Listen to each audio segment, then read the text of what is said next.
So we have a tradition here with our Why Bother with God lecture series of starting right on time and also of giving very short introductions. So this will be a very short introduction to my colleague Michel Barnes, who teaches historical theology in the Department of Theology and historic theology. Michel? Thank you very much. This is the basic structure of this talk is autobiographical. Those of you who've taken my classes will not be surprised by that. But the solution to the question that I pose in the title, which is it only the foolish who have faith, is something that I had to work out for myself. And it was in that working out that the distant origins of this lecture. So to start off, I was born in a small town. I was raised in a small town. I went to Catholic school for 8 years, 8 pretty happy years, but there was no Catholic high school, so I went to a public high school for 3 years. And although I was happily Catholic for the 8 years that I was at St. Anne's, the transition to public high school and CCD was not a happy one. So I decided somewhere at the beginning of 9th grade that I was an anarchist and I was an agnostic. And there's probably something else that I decided I was, but I don't remember. Perhaps the most important thing to tell you about that time is this is late 60s, rural South. I don't want to invoke stereotypes of the rural South. It could be rural anywhere, but it was rural. And as I was going through this personal transition and intellectual self-definition, I began to feel like there was a sort of cultural pressure on me that was coming from everyone around to be a certain way, to think a certain way, and I identified this as Christian. That the dominant belief for the community was Christian, and I pushed everything that I felt was oppressing me onto Christian. And I used to walk around and sort of bait people, in the sense of when they did something uncharitable, I would say, I thought Christians don't do that. And at the time, my girlfriend was a devout Methodist, and that gave me lots of opportunities to do. I thought Christians don't do that. So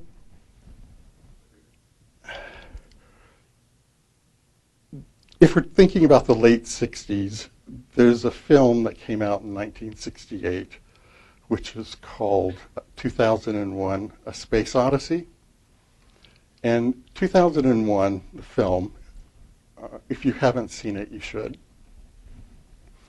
The film is projected into that strange future of 2001 in which people are living on the moon and there's intercontinental ballistic flights to Europe. Basically the life we've had for the last 14 years, okay? So the story that's etched out in this film is that humans evolve through this technological sequence. And really, at the end of the film, there is a series of images and a transition which you're not quite sure whether it's there to tell you how important drugs are in your life or to tell you how important science is. But it's pretty clear that science has moved almost to the place of being God. It has a definite religious, we are going to keep getting better until, and the final image is what's called the star child. It's this huge baby, floating through space, and it's the next stage of evolution, which is presented as, if we continue with our technological development, that's what's going to happen to us. So just about everything in the world that I was encountering was saying science is the way to go, science is reason, and reason rejects religion as superstition, some holdover from the past. And that if I was truly reasonable and rational, I could walk away from belief. And since I knew I was truly reasonable and rational as a 13-year-old, since I knew I was truly reasonable and rational, and moreover, more reasonable and rational than anyone else around me, there was no choice but to walk away from religion. Now, I don't know how much these names are going to mean to you, but here, this is Bertrand Russell. Let's refer to Bertrand Russell, who was a British analytic philosopher, important from about 1920 to about 1970. And this refers to Ayn Rand, who is mostly known for her novels and the political theory that she developed through those novels. For example, Fountainhead and Atlas Shrugged.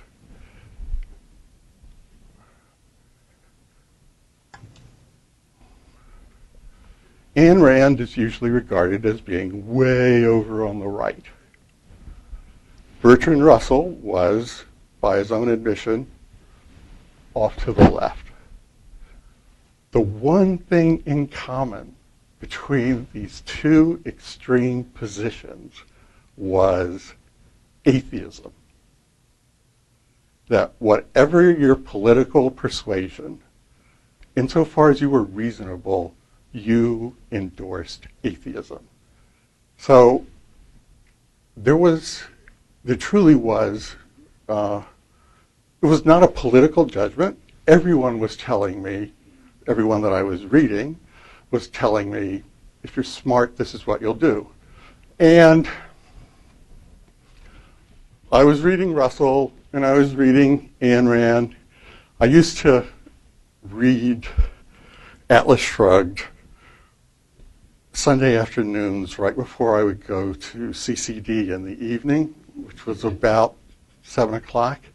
And every day I would take from one of the readings of Ayn Rand some theological conundrum that she had come up with to prove how stupid religion was.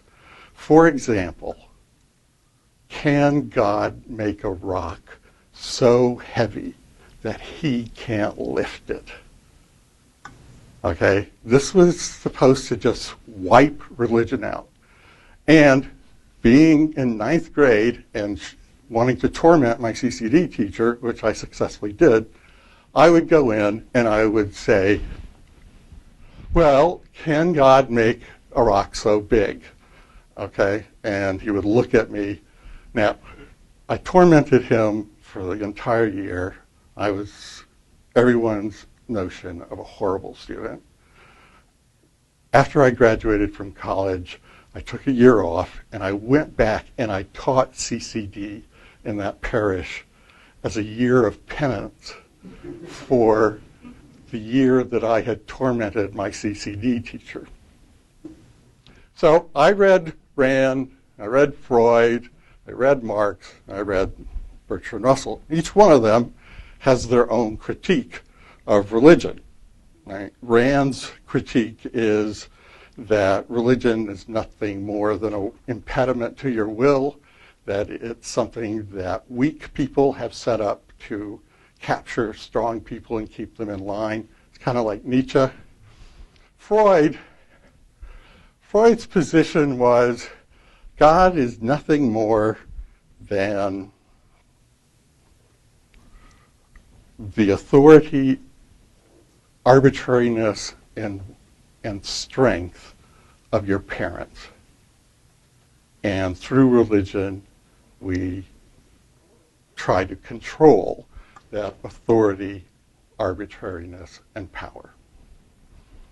Marx, everybody probably knows the saying, religion is the opiate of the people. I think that if that was actually true, religion would have a higher street value than it does. But for those of you who haven't done opium, this means that it's a sedative. Okay, religion is Xanax, or it's some sort of, there's a whole list of drugs I could come up with in there. It is a tranquilizer to keep people from getting angry. That's the line that travels the most. But his real criticism is that it can't be verified materially, that it's not subject to material laws. Marxism is a kind of romantic empiricism. Everything works out to be physical. Everything is science.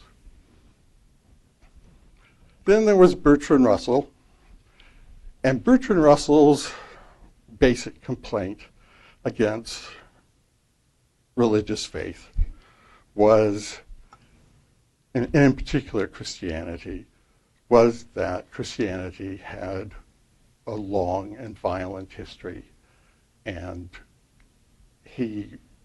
that long and violent history invalidated Christianity for him. Now, at various points from 9th grade until my freshman year of college, I would hop around from one point of view to another, really depending on who I was arguing with. Okay, whichever one would give me the best argument. I once had a minister from Methodist Church say that if I was his son, he would just take me out to the woodshed, okay, which is another antique image, which means corporal punishment, okay, whoop some sense into me. So this was my background, and emotionally I was already gone, but it was good to have intellectual reasons for being as angry as I was. I went to college. I went far away, and I arrived at college happy agnostic or atheist and an anarchist. Oh, the third one was I was an existentialist. Okay, I had read Sartre and Camus, and I was pretty sure I was an existentialist, and they were French and I was too. Okay, so that more or less settled it. I don't know if you've ever seen the film Talladega Nights. Okay, do you know remember the scene in Talladega Nights where the French driver is racing, and he's holding up, he's reading Albert Camus'. Okay, that was sort of me, all right? So I arrived, unbelieving, anarchist. When I think back, I'm constantly amazed at how someone who was as defenseless as I was against the forces around me should opt for a government, for a non-government, okay, for anarchy, as though what was keeping people from doing something to me. Okay, remember this is late 60s, civil rights. I lived about 150 miles from Selma. I lived 80 miles from Birmingham, and all those things were pretty much part of my life.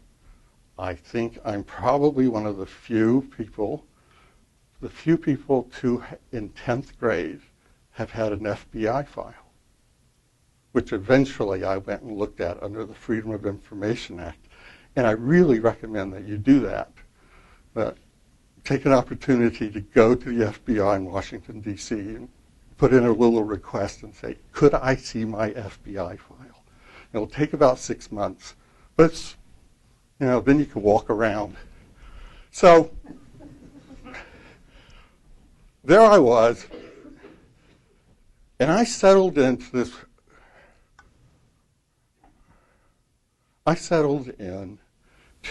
a great life, which is part of why I wanted to talk to undergraduates, because I have to say that the 4 years I spent as an undergraduate were the 4 most important years in my life. And an enormous amount can be accomplished during those 4 years. When I arrived, I eventually developed a circle of friends, 4 or 5 friends. And this is going to be important later, so I think for a number of classes that are here, this will be on the quiz. So I'm not going to name them. Well, at the end I will name one of them since he's a public figure, but the rest of them I won't name.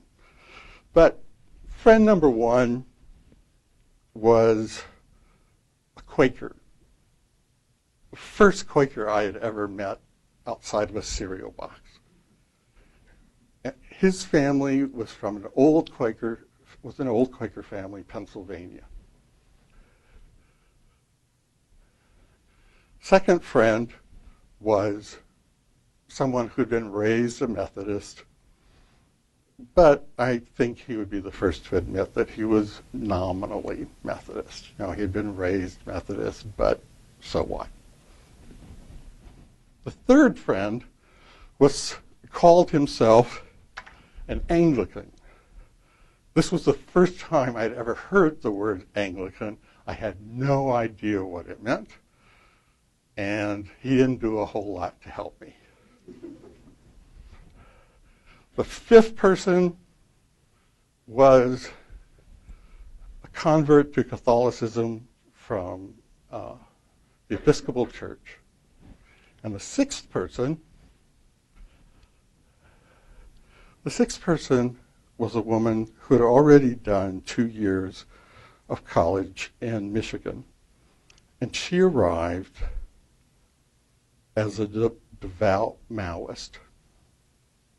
Her father was a hardcore Skinnerian psychologist, B.F. Skinner, behaviorism. I think that every morning they started off on a token economy. And then her mother was a 1930s style Marxist.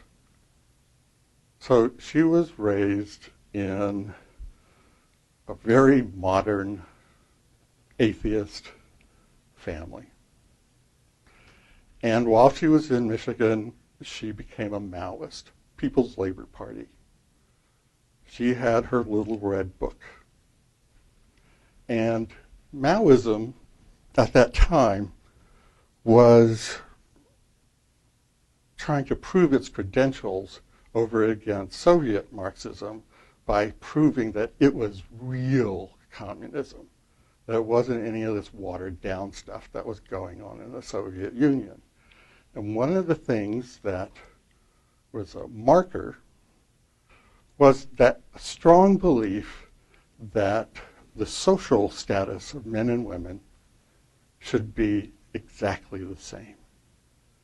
Now, that meant men and women wore the same clothes and to the best of their ability appeared the same.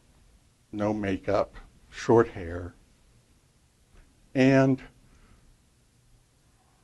it was, sexual reproduction was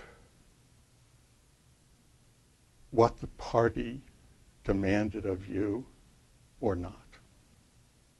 It was not sex in marriage.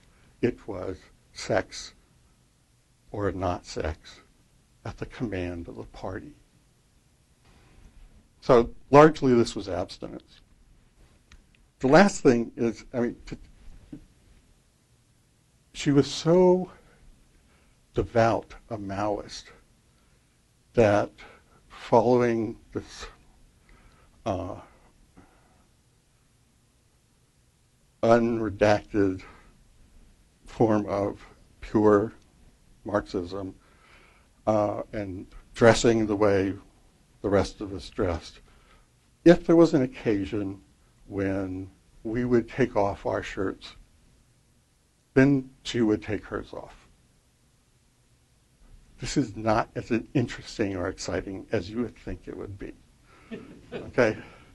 This, in fact, even for the late 60s, anything goes, was just a little creepy. So my Methodist friend turned out to have the same interest as I did. We both liked J.D. Salinger. Now, you might know J.D. Salinger from the book Catcher in the Rye. If they still require that in high school, something, I wasn't interested in Catcher in the Rye, and neither was he. We were interested in the short stories and the novellas. And one of them in particular, Franny and Zoe, we would sit around and talk about. Because in the first part, it's a brother and a sister. And in the first Franny is going through some crisis. But the book never tells you what the crisis is. So we would sit around, as everybody would on a Friday or Saturday night, and try to figure out what Franny's crisis was. Now, in the book Franny, there are moments when she will pull out of her purse this book called Way of a Pilgrim, which is a autobiography of a Russian peasant somewhere in the late 18th century who is making his way across Russia to different monasteries, trying to find out how to pray without ceasing, which is what Paul says we should do. And this is what's known as the prayer of the heart. So the book is about him going from monastery to monastery. Now, if you're a hardcore Tolkien fan, then probably you would have, if you're really, really hardcore, okay, if you can sort of lay out the elfin families, all right, then in order to appreciate Lord of the Rings, you would have looked into Tolkien's World War I experience, which was definitive for his writing. You would look into Tolkien's Catholicism, which also played a strong role. So, as we were reading Franny and Zoe, And there was this constant reference to Way of a Pilgrim. We thought the only thing we can do is get Way of a Pilgrim, read it, and that'll help us. This is the original, the 1970, okay, Way of a Pilgrim. By the time I was a senior in college, we turned this book into the college bookstore's best-selling book. And you could go into the college bookstore, and there would be 4 different editions on the wall to choose from, ranging from this little dinky paperback to this boxed version, okay? And that was because we had talked about it. I mean, I don't know what the favorite book is here. It could be Way of a Pilgrim. So we read Way of a Pilgrim. And if you read Way of the Pilgrim, as this peasant travels across Russia and talks to these different monks, sort of like the monk in Brothers Karamazov, if you've ever read that, as they talk to the monks, another book keeps coming up. And this book is called the Philokalia. And the Philokalia is a collection of writings on prayer that range from about 400 to about 11 or 1200.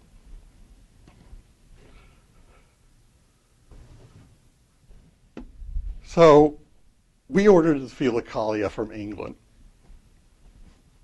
It was only available in hardbound, Faber and Faber press, and we got the bookstore to order it from England. It cost us about $50 a pop.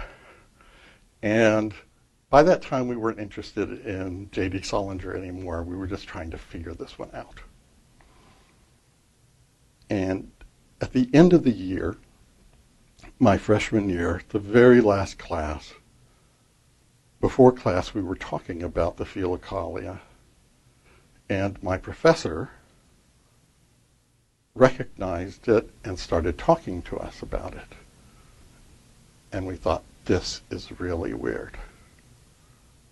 And it turned out he was a retired Russian Orthodox priest who had a chapel in his backyard and did Vespers every Saturday night and Divine Liturgy every Sunday morning.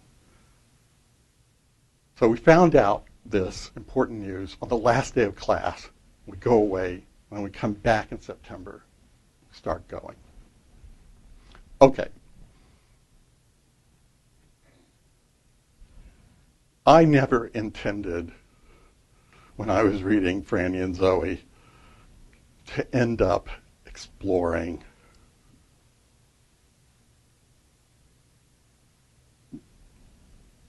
Christian mysticism and spirituality from 400 to 1200.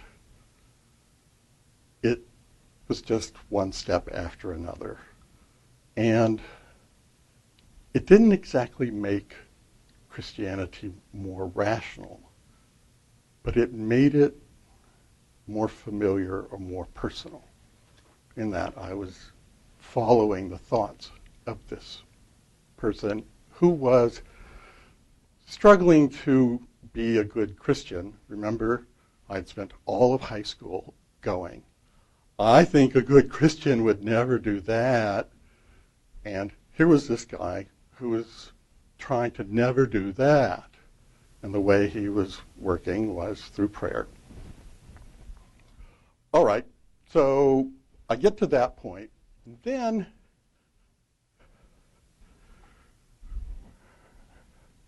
do you remember I said late 60s, science is like a religion. You know, reason, data. One of the interesting things that happened while I was in college was I got to know some science. I had 4 years of math, including a year and a half of celestial mechanics, and a couple of years of physics and chemistry, and trying to think of what else. Oh, 1 year of biology. So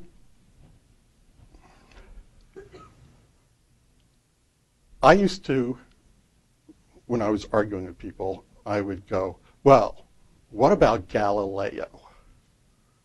What did the church do to Galileo? You know, there was somebody and they came down on him. Now, I had never read a single word of Galileo. It was on the street, right? I mean, somewhere, some street corner, I picked it up.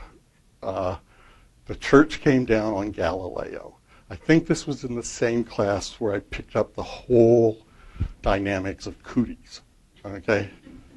Everyone in this room knows what a cootie is. No one in this room had a teacher who had that idea on his or her work plan for a day in school. Same idea floating around, Galileo, smart guy, church comes down, crash.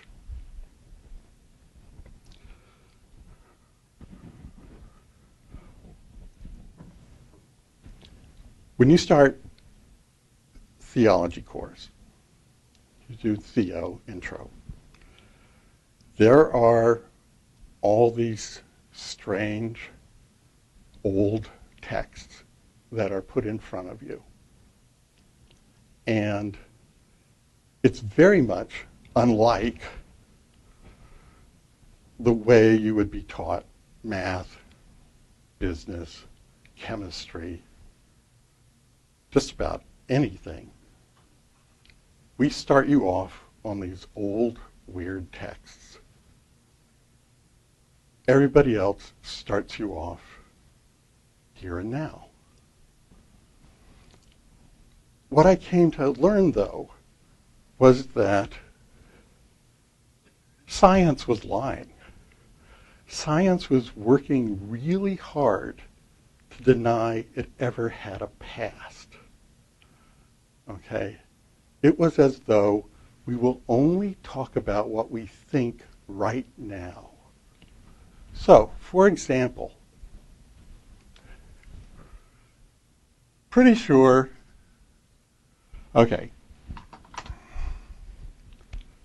pretty sure you've all studied combustion. Combustion, when something bursts into flame, requires oxygen and involves the release of carbon dioxide. If you were a scientist in the early 18th century, hardcore Enlightenment, reason, rational, experimental scientist, you believed that fire, and the reason why things got hot was because of something called phlogiston. Okay? Phlogiston was hot stuff. Literally. It flowed. And so if you had a campfire and a marshmallow, and the marshmallow got hot, it was because the phlogiston had flowed out of the fire into the marshmallow. Or you have a pot, has a certain amount of water in it, you put it on the stove, put a top on it, it starts to boil, it moves the top, the water wants to get out, and you're going, why does the water need to get out? It's the same amount before. That's because now there's phlogiston in there and it's crowded. This was science until approximately 1779, okay? That idea of phlogiston was replaced by the idea of caloric. And caloric was the result of it was something that was inherent in all objects, and heat released it, and it flowed out.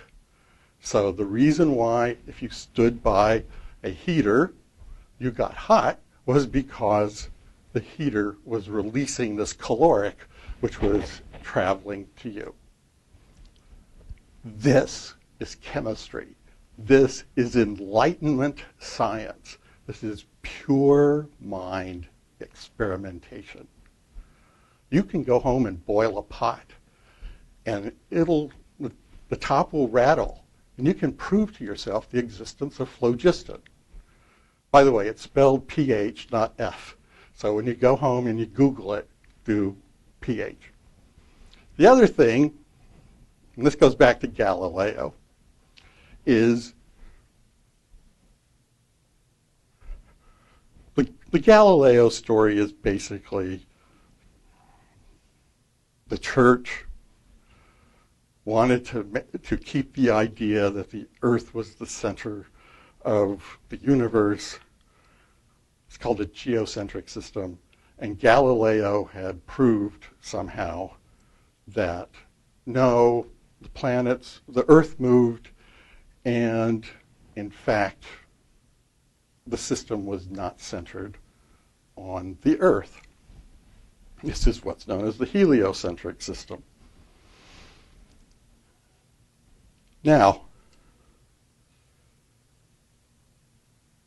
how do you explain the movement of the planets around the sun?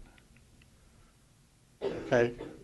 Just as you're Galileo, and you've fought against those nasty church inquisitors who have shut you down. And you're finally getting, on Tumblr, and you're going, how can I explain the way in which planets travel around the sun? If you're Kepler, who develops the 3 laws of movement, what you believe is that the sun has these tentacles that reach out, and as the sun moves, it pushes the planets through the heavens. And if you've ever had a short string and a long string, you know that if you're moving around like this, the person with the short string is going to go more distance than the person with the long string. That's what Kepler believed, that there were these tentacles, invisible, coming out of the sun, pushing the planets. The other thing that Kepler believed was the measurement, according to his data, basically, Neptune was what's called 30 astronomical units. Uranus was approximately 15 astronomical units. Saturn was approximately 7 or 8 astronomical units, and Jupiter was approximately 4 astronomical units. So 30, 15, 8, 4. Half, half, half, half. You know what that is? That's an octave. An octave is when you take a piece of string of any given length and you pinch it in the middle, and the difference between each side is an octave. That's an A, and that's an A. And then you cut it again, you got another one. Okay? You're going through developing an octave. An octave is just a series of mathematical ratios on some physical thing like a string. So, Kepler, Mr. Science, who took us away from the nasty idea that the Earth is the center of the universe, goes, this is an octave. The whole solar system is organized around an octave. And it has a good rhythm beat that you can dance to. Okay? This was before techno.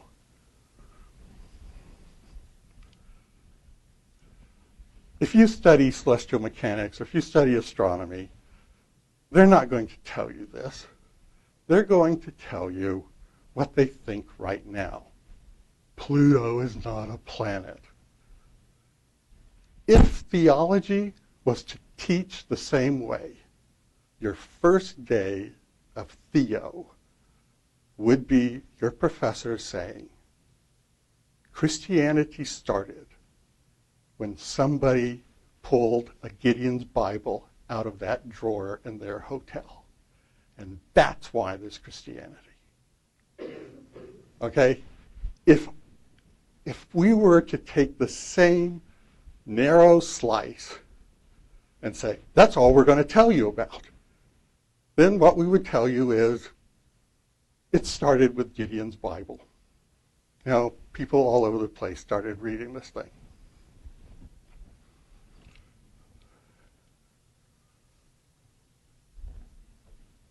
At this point in my life, science was more or less crashing. It was very interesting. I liked it, but it had zero credibility left.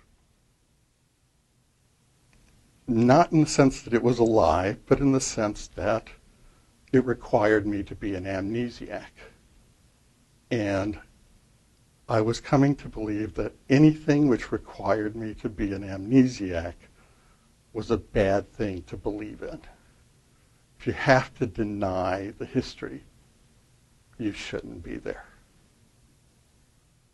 So I gave up being into modern science because I didn't want to forget.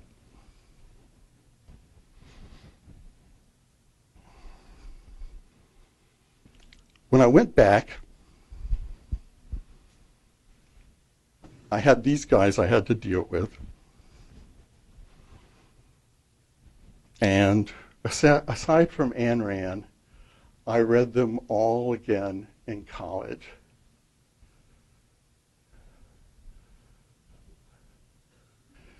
Ayn Rand, if you really think your will is the most important thing in the world, then you should give up religion. If you really think that your will, what you desire, is the most important thing, and that everyone else is out to stop you from getting what you want, you should give up religion. And you should bolt your doors and lock them and probably buy an unregistered semi-automatic. Freud.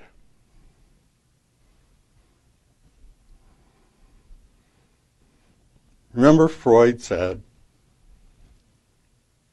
religion is just about coping with a powerful parent figure. This is Moses and taboo. And so Moses locks religion into that moment of your life when a parent is the authority figure, someone who says, no, you can't do that.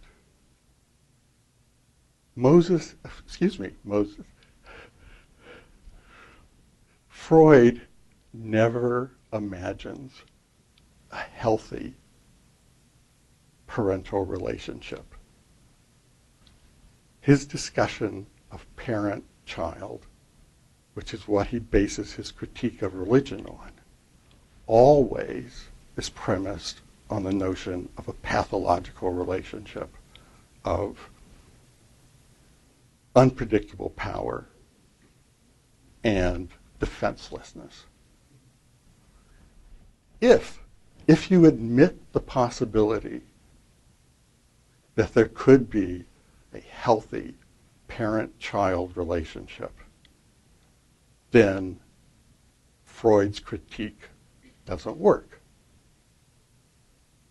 A few of us have had healthy parent-child relationships. It exists. Freud wasn't interested in those. I came to understand that the Freudian argument against God was, I was pissed off at my father, which was true for a large part of high school.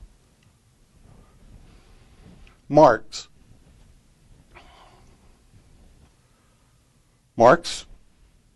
believed that the problem with religion is it wasn't reducible to positivism. In 1957, when the Russians went into space for the first time, and they had the press conference with the astronaut named Yuri Gagarin, part of what he said at that press conference was, I went into space, I went into the heavens, and I didn't see God. So put the numbers together. He's not there. It's a lie. Because if he was there, I would have seen him. This is actually a real press conference. What I learned was that science actually can't explain the fact that I'm thinking. Consciousness is totally beyond science in terms of being explained. The fact that there's that little voice in your head, the fact that you react to stimuli, the fact that you imagine, the fact that you can have your feelings hurt, science has no explanation for that. So if I was going to dump God because science couldn't explain God, I was going to have to dump everyone else and me because science could not explain.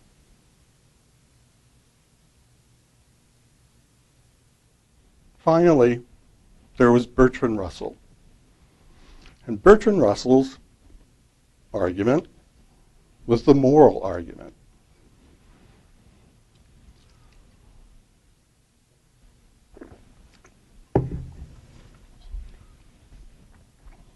Christianity, the history of Christianity does not commend it as a moral force. Now, if you belong to any faith, but I'm taking Christianity because that's my faith, Catholicism. If you belong to any faith, then you are part of an organization. You're part of a social structure, organized religion. Okay? That social entity has a history. And you somehow are accountable for that history in some way. Now, if you become an atheist, it's just you. You're a free agent. You have, out of your own head, you thought of this. You don't feel connected to anybody.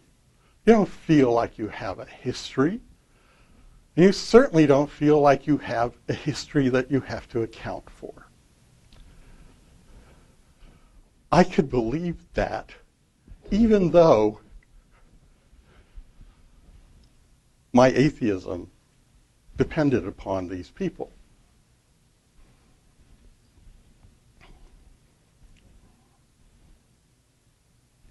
Atheism is as much a social decision as a religious commitment. It has history as much as belief, and it does have history that you have to be morally accountable for. In the 350 years in Europe that there were crusades, approximately, so far as they worked the data, about 1.5 million people died. In 2 years, in the early 70s, of organized atheism called Marxism, 2 million people died in Cambodia. Organized atheism, if you take the number of people in the 20th century that have been killed by organized atheism, you sort of take the whole Soviet system, and then you take the Maoist system, and you take Cambodia. And there are other bits and places in Central Africa. You've easily got 50 million people.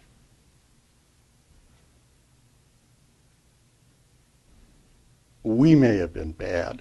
We were never that bad. Okay? Organized atheism has something to explain.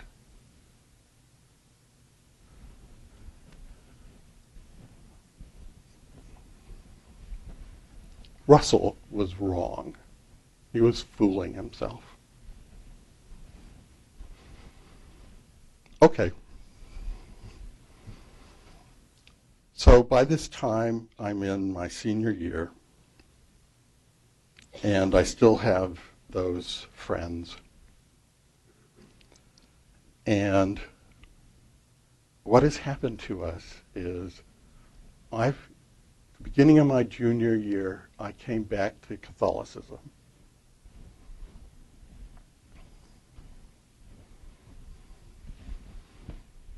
My friend who was a Quaker converted to Russian Orthodoxy. My friend who was a Methodist converted to Orthodox Judaism. It was actually part of the Lubavitcher Levy community in New York, if you know anything about contemporary Judaism. My friend who was an Anglican stayed an Anglican. I never understood what that meant, so I wouldn't be able to nuance changes anyway.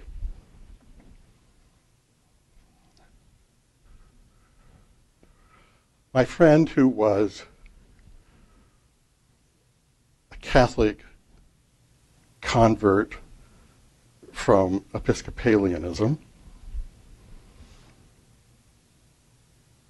his name is Mark Jordan, and he holds a chair in ethics at Harvard.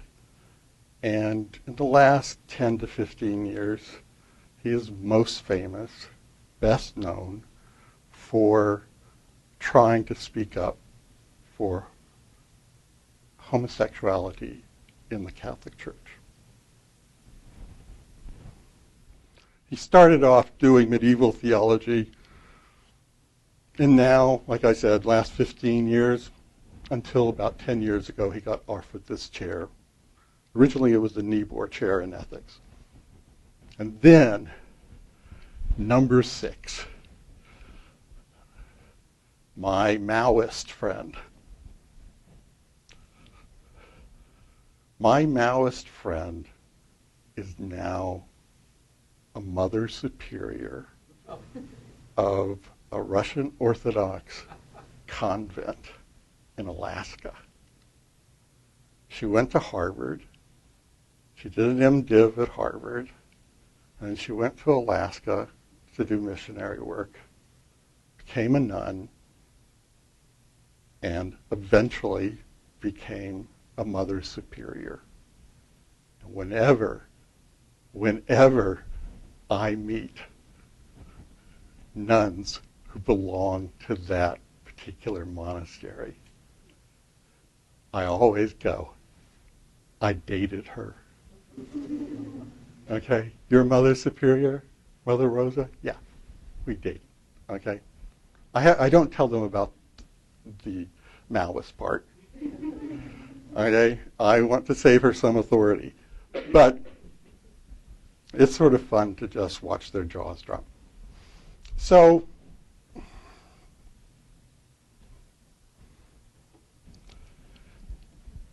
this happened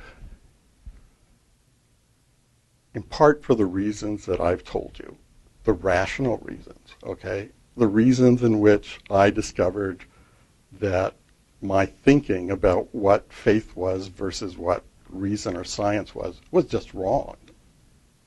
Which is what you're supposed to do when you're an undergraduate, is you're supposed to figure things out. You're supposed to learn a whole bunch of stuff, and you're supposed to figure it out. So I did that, and came to the conclusion that this is, when you think about it this way, it's an enormously revolutionary idea. I came to the conclusion that I did not want to live my life based on my judgments as a ninth grader. Okay? That my judgments into the meaning of life as a ninth grader was going to govern me forever. I was very radical. Remember, FBI file. Okay? The other reason, aside from what I've listed, is I really thought that if you were going to believe, you had to be stupid. What I discovered was that at college was there were some really, really smart people who believed. I had one professor who used to sit in his office and read the Iliad in Greek. Okay, which is not a big proof that you're smart, but it counts. I would discover, I went to a private, non-denominational college. I did not go to a religiously affiliated college of any sort. But I would discover, like I did with that retired Russian Orthodox priest, that the people I respected turned out to have some sort of faith.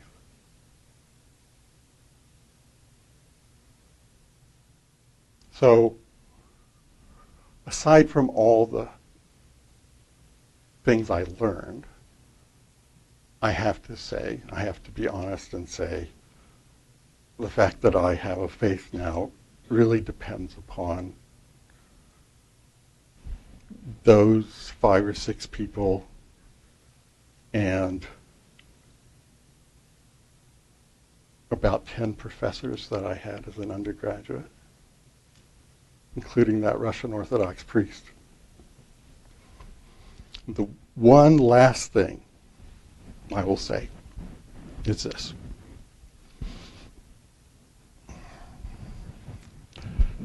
One of the arguments against faith, against religion,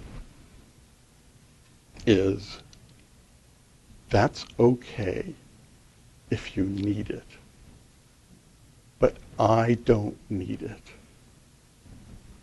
I'm strong enough.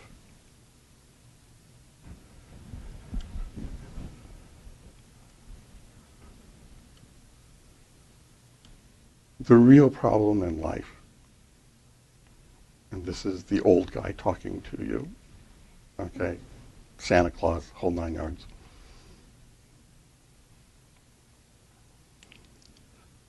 It is not whether or not your will is strong.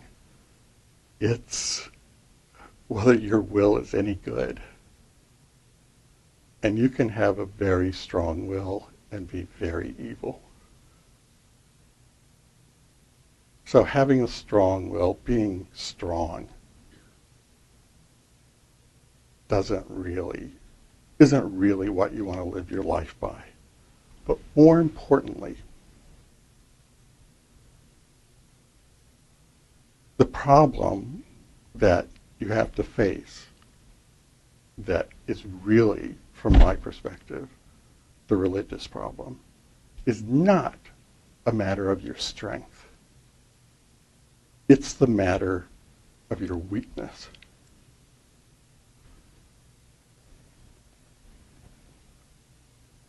It is not whether the Christianity or any faith has something to offer you when you're feeling really good and everything's going the right way and your health is good, and your social life is good, your work is good, and you're in control. That's not the test. The test is when you're in pain. And that really is the great test that keeps showing up in religion. Okay? Job. We're in Holy Week. What is Holy Week about? It is about whether or not God abandons Jesus on the cross. Okay? My God, why have you forsaken me? It's about suffering.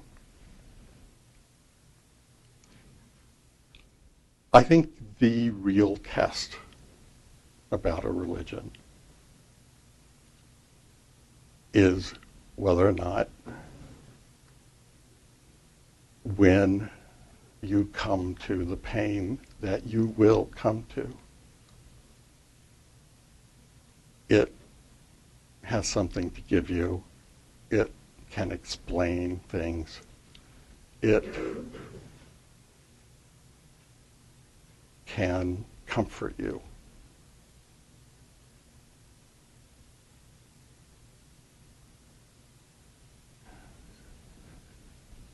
The weakness, and I understand the cognitive dissonance here, okay?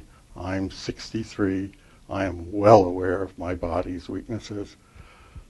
I am well aware of all my other weaknesses. There are a bunch of weaknesses I'm not aware of. No, there's just one or two. But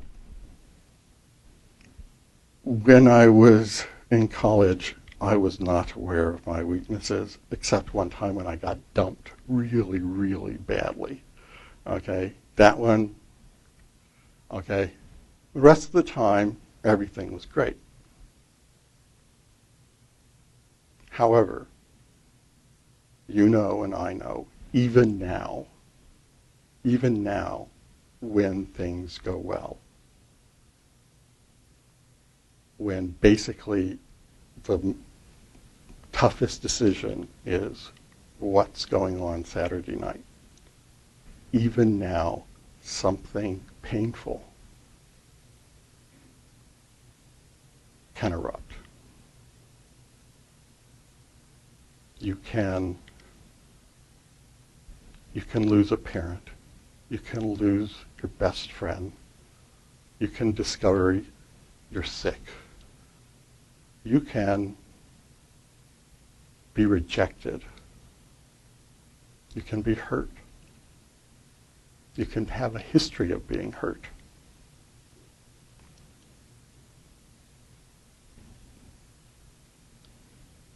It's okay if you want to go. I don't need that because I'm strong. I really don't care if Christianity or any faith is going to win you over when you feel strong. What I'm interested in is whether or not there's anything to say to you in the moment when you feel weak. And obviously, the fact that I'm standing here talking about this means I think there is. So,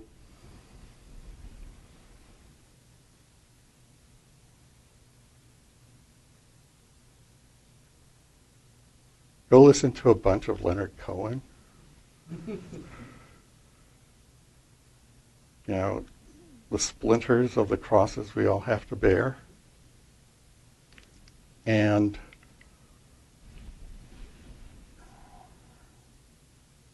think about the weakness. And think about whether there's a God in terms of your weakness. And if you haven't felt your weakness yet, it's going to be a lot of fun when it hits you. Okay? It's just going to be bam. And on that incredibly happy note, in which I send you, this is why I will never be asked to give a commencement address, is because I would basically say, you're going out there, you're going to get hurt, you're going to be miserable, this is your life, okay? No one has asked me to give a commencement address. You could have your class vote, okay, and I could come and I could tell you, duck. So, yeah, take duck as a moral imperative. So that's it. Take care of yourselves.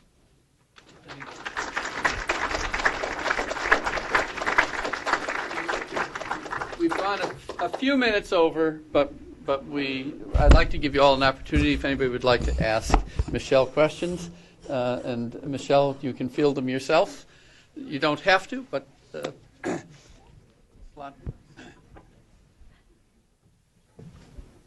You get extra points for asking a question.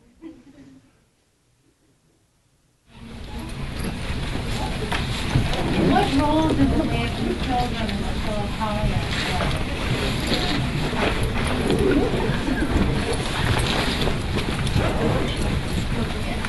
play? Okay.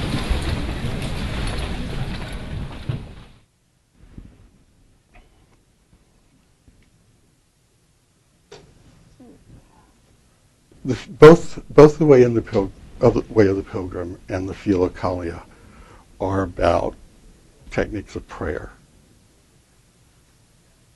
And while I have no particular problem with liturgical ritual, I don't have any problem with the liturgy of the Mass, it remains true that most people are not really given much help in terms of what's personal prayer about and what's the voice you take, what's the parameters, what's the vocabulary. And both Way of the Pilgrim and the Philokalia address that. So that was part of what was important. But when I first came to Marquette, and I taught my first couple of intro classes, I used part of Way of a Pilgrim. But during one class, I had about 5 or 6 students say to me, "This guy's not Christian." And I said, "Why isn't he Christian?" And they said, "Well, he wants to have a direct relationship with God. He goes off in the mountains and he wants to pray. He doesn't hang around people." And I said, "You can have a direct relationship with God." And they said to me, "Dr. Barnes, that's psychotic." right then and there, I realized the problem was way deeper than I had known before. So after that, I thought, I'll push back Way of a Pilgrim. But that was the response.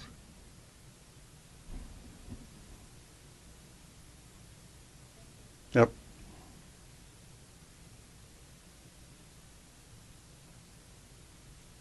Yep. You made an argument about science. You said, well, I guess by pointing out to us that science, or people who use a scientific method, have a history that in part involves error, that somehow undermines the scientific method of discovery as being capable of offering a satisfactory narrative of truth. Yeah, I didn't mean, okay, I can see how that would go. It is not the fact that science has error, that it involves error, that makes it problematic. It is the fact that it denies the history of the error, that it presents itself as sui generis and obvious, commonsensical. No one reasonable could think otherwise. Which is the great criterion from the Enlightenment. Now, how could anyone who's reasonable and rational think otherwise? And that's the problem I had. Now, if Christianity was going to have to deal with what it believed in 1700, then so was science. But doesn't that precisely make science actually sort of more honest, precisely because it does deal with its history of error by rejecting it and moving on to the next thing that's right, and being willing to reject the thing that it's wrong? It never tells you that it did that. Normally,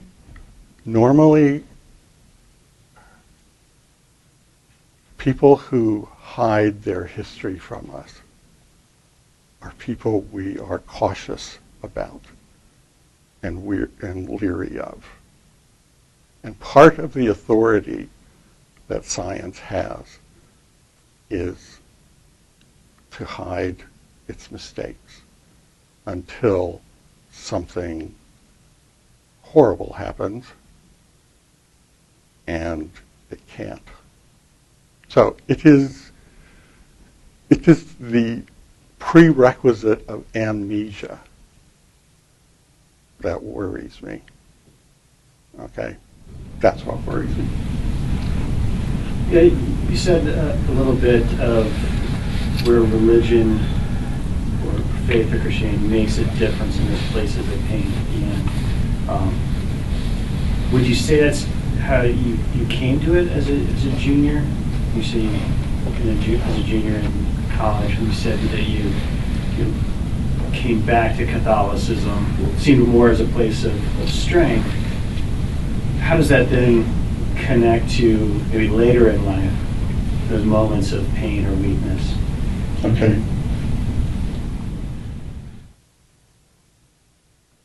I don't think what was driving me in my junior and senior year in college was a sense of my own pain, though there were emotional catastrophes.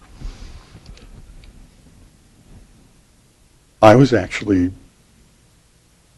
brought back by good things, okay, by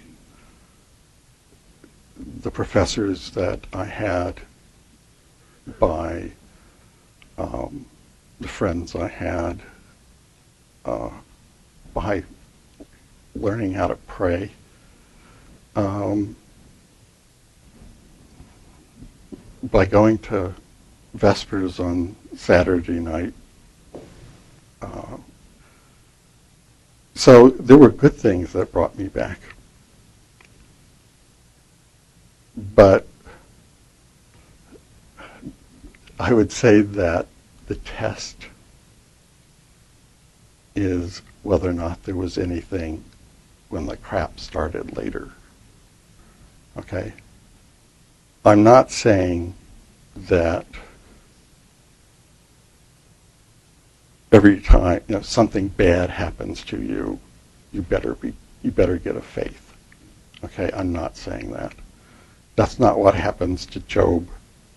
And that's not the gospel story.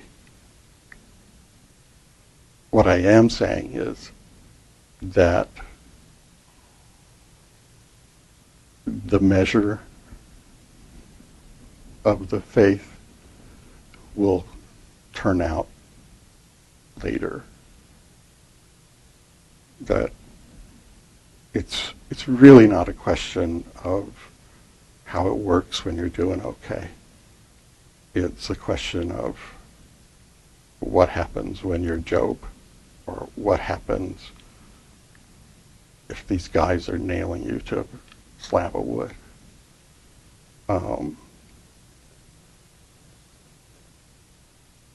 So that, okay, I mean, if the gospel story was Jesus was a non-believer or a Pharisee, and then he was being crucified, and he goes, "Whoa, I was wrong. I'm the Messiah. God doesn't want me to do this. Okay, now's the time. The angels take me up, the whole army of cherubim and cherubim, let's do it, God." But that's not the story. So, yep. I was wondering what events prompted you to think that science tries to cover up its history, because for my own experience, in grade school I remember learning in science class about spontaneous generation, and we used to think that this happened, but we've corrected our evaluation system, or the geocentrism, I learned about that in my grade school science class. So I was wondering if it was obviously there's not enough time in every class to have a full disclosure of every error made. Right. Okay. Yeah. That's a good question.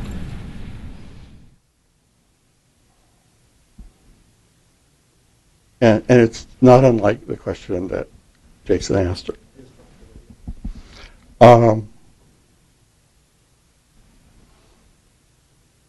There's two problems with it. Problem number one is that the story of the mistakes is told with the moral that, well, we used to be really dumb, but now we got it, okay? We were so foolish that we thought phlogiston, but now this is it. And so what the original, that judgment was about geocentrism is within a whole narrative about how dumb they were, okay? The data for predicting the position of planets or eclipses was better in the geocentric system than it was in the heliocentric system until about the middle of the 19th century. Okay, if your test was, does it work? Geocentric system worked. It predicted everything. They weren't dumb. So, part one, it puts our mistakes within a larger narrative of, well, that's the past. They're a little bit stupid anyway. And then, second problem is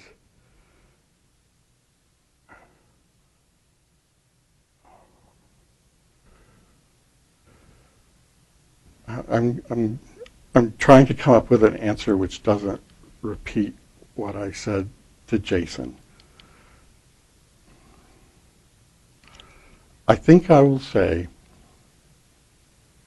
that even when science acknowledges its occasionally acknowledges its, I mean, they weren't really errors in the sense of they did the math wrong. They were just bad conceptualizations, right? When science moves past a theory to another theory, it is setting itself up as somehow the story that's being told is we are a self-correcting mechanism which doesn't depend on any external factors, culture, values, that left to our own, we will eventually fix, discover and fix whatever we do wrong. It is the myth of autonomy. Okay? Left to itself, science will perform vivisections.